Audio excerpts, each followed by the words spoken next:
Welcome to a brand new edition of the Taiwan Outlook. I'm your host, Wu Ruiguo.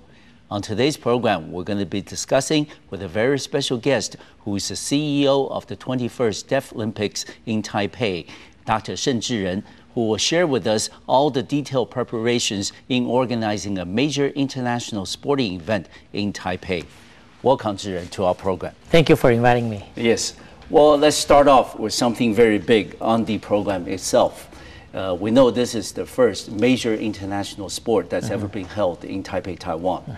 And I understand that you are the CEO, and there's a lot of detail, a lot of preparations that go into it.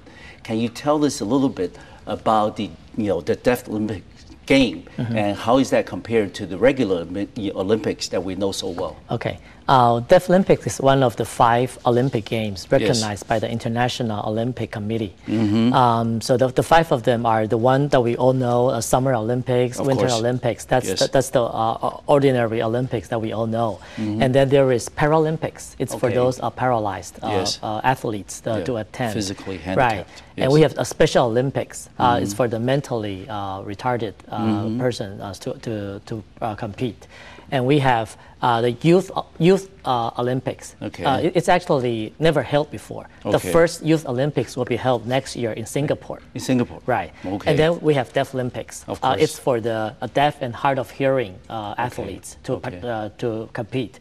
And for obvious reasons, you can probably imagine why Deaflympics is separated from the other Olympics, because if you have Deaflympics athletes competing against the paralyzed athletes, probably the deaf athletes will win most of the gold medals.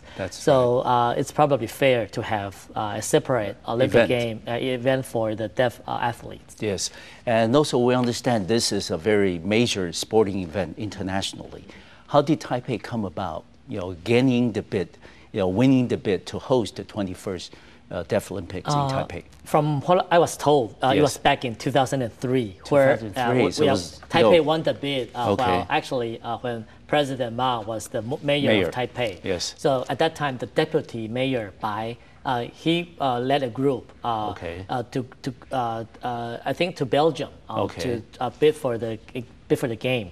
And the last 2 cities competing is Taipei and Athens. As we all know, Athens probably has better venues and experience than Taipei. But I was told that because the Taipei's representative is actually a deaf person, and he went upstage and used international sign language to try to win support for Taipei, while the official from Athens is not a deaf person. He's a hearing person.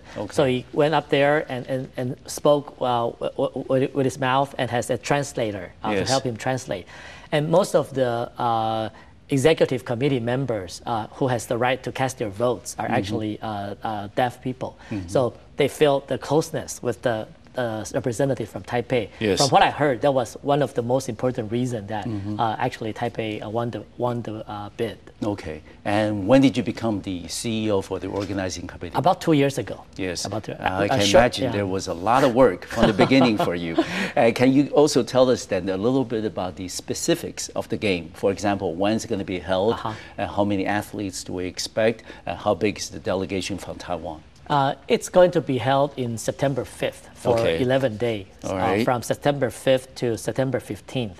And so far, the preliminary registration had 81 countries and 3,959 athletes. Quite a bit. That's quite sizable. Participate in the Deaflympics. And this is actually a record-breaking event, because 3 years ago, actually 4 years ago in Melbourne, that was the last Deaflympics in 2005.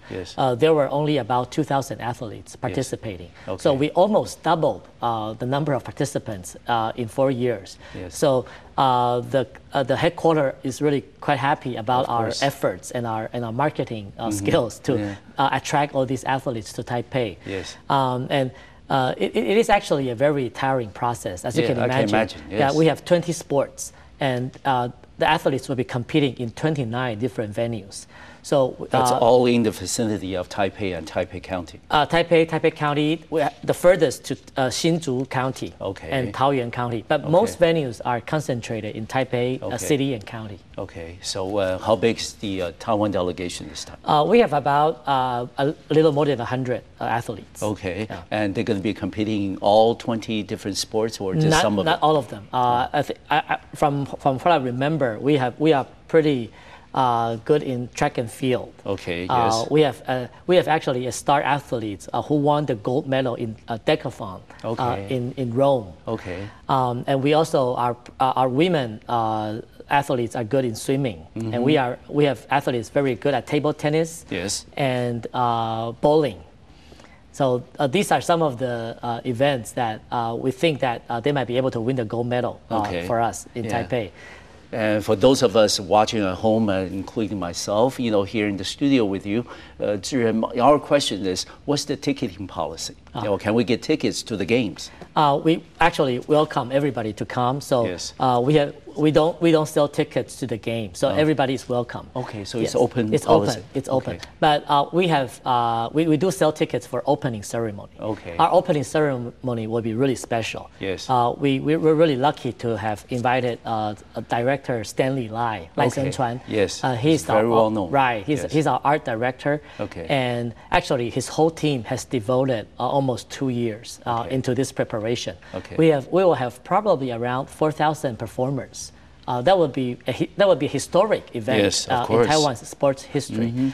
And also, I'm really grateful to these really very well accomplished celebrities from our arts society who devoted themselves to our preparation. Let me tell you a short story. Please. When I approached them, Dr. Stanley Lai, he was also approached by Shenzhen because the World Universia game is going to be held in Shenzhen in 2010. Okay. And they also approached him to ask him to prepare for the opening ceremony. Okay. And their budget for the opening ceremony is around $20 million US. That's really a lot more than what we can offer them here.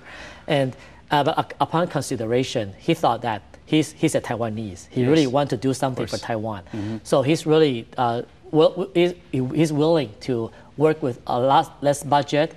And in the end, he actually worked as a volunteer because I paid him a minimum amount of money, a monthly salary. But after a few months, we were notified by the Ministry of Education that since Dr. Lai is a retired professor, so he is not allowed to actually get additional payment from a government-owned foundation. So in the end, he worked as a volunteer for 2 years for this event. So I'm really touched and moved by all the efforts that I got in this preparation. There are so many businesses and individuals are willing to offer and contribute their resource into this preparation. Yeah, that's quite remarkable. I also share a story with you on Dr. Lai.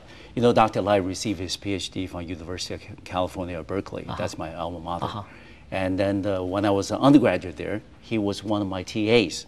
So he actually, taught me as an undergraduate student, and then, I got to know him at the time that when he was doing his doctoral dissertation.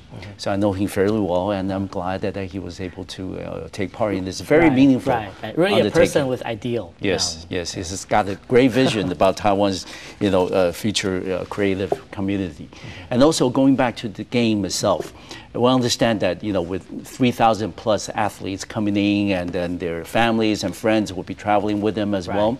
And how does the city of Taipei and the organizing committee prepare for the arrival of these international athletes as well as special guests?